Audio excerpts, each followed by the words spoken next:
Starting now.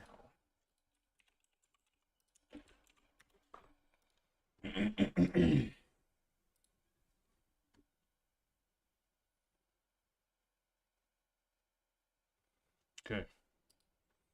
Guess we'll start. You watched the video from the official league page, right? Yeah. Okay. Makes sense.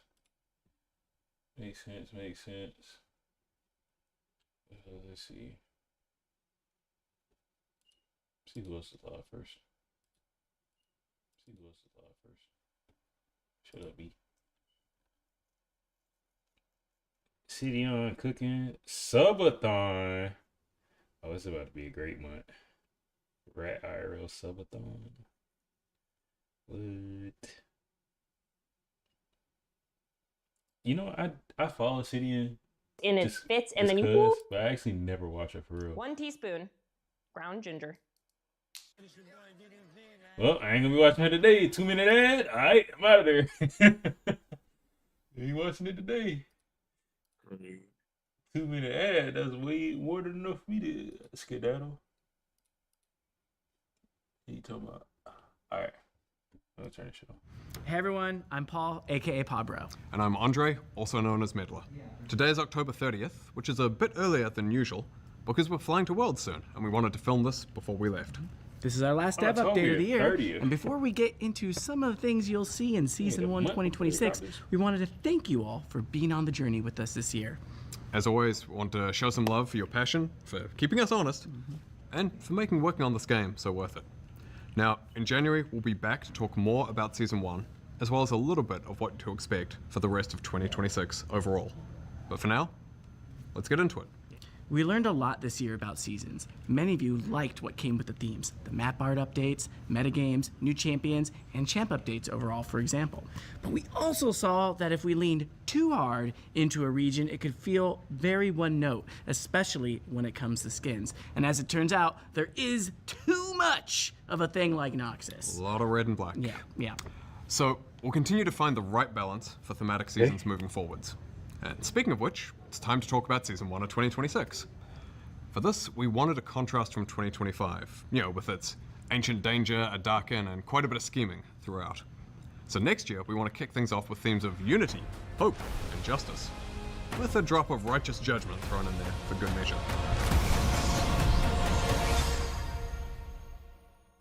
So that means Petricite, gold, and blue accents on the map, as well as some Demacia-themed skins, including some champions reimagined as Demacians, with plenty of non-Demacia skins for some variety.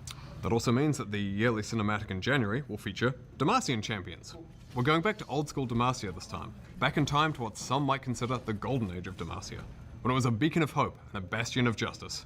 Hey, Andre, are we forgetting something? I don't think so. You sure? Nah, yeah, let's keep going. I don't want this to drag on. Anyway, we have a range of Summoner's Rift changes that the team will talk about in a moment. And this year, we'll also talk about some updates to Swift Play.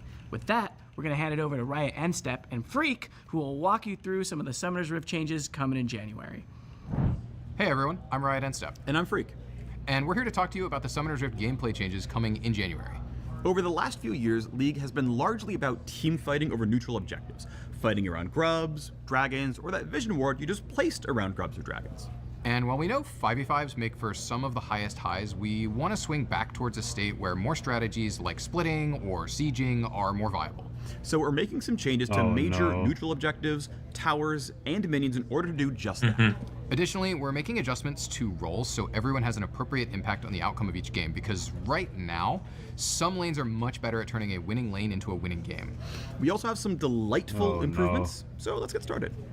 The first thing you'll notice in January is that the game starts faster. We want to reduce downtime after you load in, so minions and basic jungle camps first spawn 35 seconds earlier than they do today. Excuse me? You'll still be able to pull off early invades, but you'll have to be much more decisive when you load in. We're also making some changes to Vision. It's an incredibly powerful tool in League, but right now it feels monopolized by supports and sometimes by junglers. We want to make effectively warding the map easier to learn for everyone, and give more opportunities and power towards drops by pushing champions, especially mid and top laners who are side laning later in the game.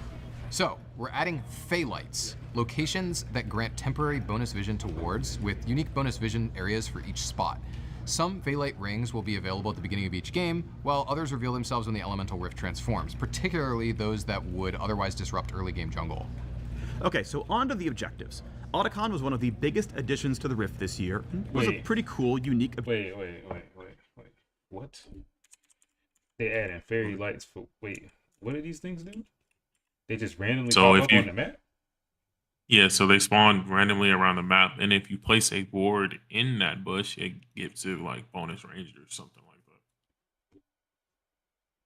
So is it like a neutral light or? Yeah, it's neutral. And top laners who are side laning later in the game. So, They we're don't adding go into, like, Phalites, anything specific, locations that grant temporary bonus vision to wards with unique bonus vision areas for each spot. Some Phalite rings will be available at the beginning of each game, while others reveal themselves when the Elemental Rift transforms, particularly those that would otherwise disrupt early game jungle. Okay, so on to the objectives. Otacon was one of the biggest additions to the Rift this year, and was a pretty cool, unique objective to fight over. That said, he contributed to objective fatigue, which many of you cited as an issue, and we agree. We wanted to alleviate this over time. We had removed the second form of Otacon, we removed the second set of grubs, but it really wasn't enough. So, just like Zehen did, we are cutting Otacon out of the game. That includes Blood Roses and the petals with them. That said, let us know what you think about limited time gameplay changes and if there's something you'd like to see more of. But back to Otacon, his removal also means that Baron will go back to his old 20-minute spawn time. Welcome back, King. Additionally, we're making all epic monsters more durable, especially late game dragons as you get closer to Dragon Soul. That should make it so that it's easier for teams on the back foot to contest dragons and other epic monsters or trade something meaningful on the other side of the map. Finally, we're also removing feats of strength from the game. We like that they push teams to progress the game and provided goals to rally around, but we think we can create better gameplay systems that allow for players to have more individual agency over their games. With feats getting the boot, we're adding back some gold rewards for First Blood and First Turret. Another way we're looking to improve sieging is with a new mechanic called Crystalline Overgrowth, which is kind of like a universal demolish effect. Crystals will build up on towers over several minutes, and when hit, they're consumed to deal an extra burst of damage based on how much buildup has accumulated. This should help enable pushing windows in more situations, even if you're behind or don't have the highest DPS. Demolish will be sticking around, but will be simplified to a good old 3-hit passive. We love 3-hit passives. Yes, we do. Turret plates will They now sure stay do on love outer that turrets shit. permanently and will be added to the inner and inhibitor towers as well. We're doing this to create long-term piecemeal rewards for pushing. No matter what state the turret's in, you're likely to mine some gold by taking aggressive actions. We're They not give me so adding much more gold. gold to the map with these changes. Instead, Wait, we're going no? to be basically spreading out the current gold for killing a tower and splitting it across the plates. To further facilitate pushing, we're ramping up minion respawn rates in the late You game have to so give much more gold. frequent access to sieging turrets. We're also adjusting late game home guards to swiftly take you to your most pushed minion wave in each lane. And finally, next What? turrets will respawn with partial health missing. We like that the respawn allows a team to hold their base for a while and not have to worry about getting backdoored by a Twitch, but with a full health respawn, it meant that it was honestly incorrect for a sieging team to finish killing the turret sometimes. Now, for our biggest change for next year, role quests. When you load into the game in January, top, bot, and mid lane will now have their own quests that reward unique power, similar to Yeah, we the learned the jungle whole pet game, right. evolutions and the support item upgrades. You'll progress these new quests by killing minions, champions, plates, towers, or epic objectives. All the things you'd normally be doing in a game. Okay. You'll progress even faster by doing those in your assigned lane. Your quest is decided by which role you've been assigned in the lobby. So wait, actually, I should let them finish because it sounds like they're trying to eliminate roaming. But let me. if you and a friend or a stranger want to change roles, make sure you do an official trade in Champ Select. One of our goals with these role quests is to buff top and bot carry relative to the other roles, as they're currently the two weakest, and as a result, the quest rewards are going to be comparatively stronger for them. Now, let's get into the rewards which will be granted in a new role quest slot. Historically, top laners haven't always felt like they have the agency over the games that they deserved, even if they won their lane, and that's something we would like to change this season. Upon quest completion, top laners will receive pretty much Summoner Teleport for free on top of the 2 summoners they already chose. Excuse the fuck out of me. Mhm. What? Yeah. They're just gonna give them teleport? Yep. Nah. Look, keep watching. Keep watching and see what they do. Nah. if they already have. Now, if you had teleport. taken teleport in pregame, instead that spell gets a lot stronger, giving a very, very large shield when you use it. In addition to getting a functionally free summoner spell, top laners will also get a bunch of bonus XP up front, more XP from future sources, and an increased level cap. Now, to mid lane. A huge variety of champions can be played there, so we wanted this reward to be good whether you're mage, assassin. Pause it real quick. What else they didn't say is that the top lane cap for XP is level 20 and not level 18. So yeah. So the top laner is the only one that can get level 20? Yep.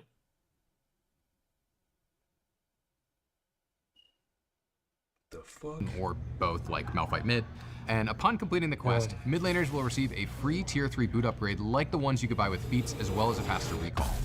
Rounding it out for new quests, in bot lane, we're going to lean even harder into the carry part of the role. So while top laners are getting bonus XP, bot laners are getting a whole bunch of extra gold. When completing their quest, they get a lump sum of gold, increased gold from minion kills, champ kills, and champion assists for the rest of the game. And you might be asking, well then what do I do with all this gold if I hit item cap? Do you get Don't free worry, boots? the item cap is going up. Your 7th item slot will hold your boots aren't permanently, free. allowing you to get 6 full legendary items. You just don't have to, they just don't take a slot. Bro. So you get 7 damage items. Or 6 damage items. Brother. Mm-hmm. Bruh. You said, so they made every ADC Cassio. Oh, okay. For extra hard late game scaling. You still gotta spend Jungle gold and for 'em. support already have quests and rewards, but we still wanted to take this opportunity to make some changes to them. Jungle is by far the strongest role in the game right now, especially when it comes to early map influence, so we're slightly lowering the speed of early game clears to give lane matchups a little bit more time to play out uninterrupted. We're also making it harder for non-junglers to steal objectives by increasing their resists and making Smite deal more damage.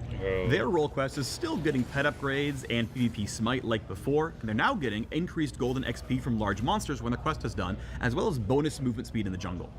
Similar to Jungle, we think support is already plenty powerful and has a very functional role quest, so we didn't want to directly increase their power. With that in mind, we wanted to give them quality of life oriented upgrades, so we're giving them a new slot exclusively for control wards, discounts on control wards, and a little bit more gold over time so they can keep pace a little better with the other roles. Overall, we want these quests to represent meaningful What? power spikes in a way that leans into the unique strengths of each role. This also allows us to delete the lane swap detective mechanic that we added last year to combat pro lane swapping. We'll be keeping a close eye on how quests land, so please let us know your thoughts next year. But role quests aren't all we have planned to make your champions feel more satisfying. Oh my We're gonna god, bring what back else? a few items to the Rift for each class, Oh, so give them some items. shiny new toys, including bringing back a few familiar favorites like Hextech Gunblade. For example, Oh we my added the new god, Scepter we were of just Bonking talking for about AP fighters, Gunblade. which will empower your Spellblade Bonk to double your on-hit effects. Excuse That's me? not the final name, is it? I would like it, but no, we're probably gonna give it something in canon. I do love bonking. Well, anyway, given none of these names are final, if you're an AD fighter without a good way to get Omnivamp, you can grab Blood Sphere, which will give you some Omnivamp and also ability haste scaling with your AD. Or if you play an AD carry who's really good at auto-spacing, you can pick up Snowbow for extra range on takedown, plus damage amp based on how far away you are from your opponents. We took a hard look at which subclasses didn't feel like they were getting enough support from the current item system and worked to fill those spaces, so we're hoping many champions have at least one of the 9 new items that they can get excited about. Speaking of which, we're also adding crit damage back to 200%. Alright, we know that was a lot to cover. We're excited to Okay, hear what you crit think of all damage, these changes as the new 100%. season kicks off. And in case you're looking for even more details or insights on these changes, make sure to check out the dev blog that's